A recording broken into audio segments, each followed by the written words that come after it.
Jerry Taft, Realtor and Personal Real Estate Corporation with Mountain Town Properties in Invermere, BC. So let's talk about some real estate statistics. So we're early July right now and looking at the numbers to the end of June. So the numbers for June itself and sort of year to date for 2025 so far to the end of June. So I had predicted a slower June about a month ago doing this sort of update on the market.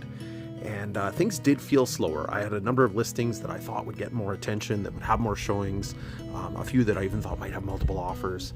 And on the ground, it did feel slow, but the numbers actually kind of make it look a little more positive than it kind of felt. So for June of this year, there were 50 sales, and this compares to 37 the year before. So up 35%, which it didn't feel like it was up 35%, but that just shows you how slow last June was. We had 86 new listings this June, and that compared to 127 last year. So far this year, 274 sales, and that's compared to 251 last year. So we're actually up 9% year to date for the total number of units sold. And that's from Canal Flats to Spill-A-Machine, Invermere, Windermere, Panorama, the whole area, and all types of property. So that's single family houses, building lots, condos, everything.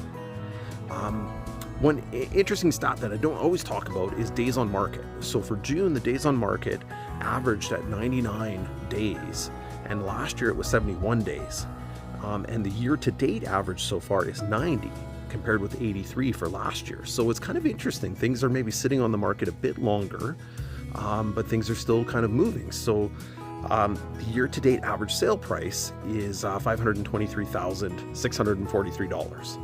And that's pretty similar to last year. And also selling price to list price ratio. That stat's very similar from last year as well. So we're right around 95%. So most properties are selling for 95% of the list price. Now, sometimes that includes after price reductions have happened, and occasionally you are seeing things still selling for full price or overpriced. So again, averages, they tell you a bit of a picture, but it does vary from situation to situation. The number of new listings seems to be slowing a bit. There felt like a lot of inventory was kind of added, a lot of new listings in May and into June. But by the end of June, the available inventory was at 447 properties. And this includes all the building lots and land and a whole bunch of things that are a bit slower to sell. That is down 16.76% from the same time last year, where there were 537 properties. So just kind of interesting to see the available inventory is actually not that high.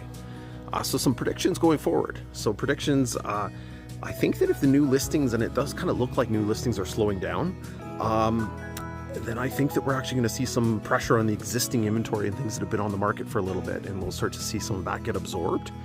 And we could actually see some buyers who've been sort of sitting on the sidelines waiting, wanting to see what's going to happen in the world, what's going to happen with pricing, with everything, jump in. And it does seem like sometimes people all choose to jump in around the same time, and then all of a sudden you have multiple offers. There's been no recent listings in Lakeview Meadows and Timber Ridge. The east side of the lake is almost no inventory for lake access property, and I do think that there's some really pent-up demand for those types of properties. So potentially at the end of summer, if some people choose to list their recreational property, I think that there are a number of qualified buyers ready to jump on those kind of properties if they come up. Interesting, the next Bank of Canada decision is scheduled for the end of July, so it'll be really interesting to see if rates are decreased or not.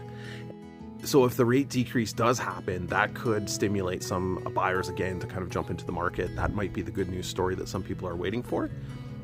Overall, another prediction, I don't think prices are going to go up. I think if anything, prices are going to remain flat, and we may see that some of the Airbnb style condos, those apartment style condos up at Panorama may actually drop, and we might actually see some price decreases in that case.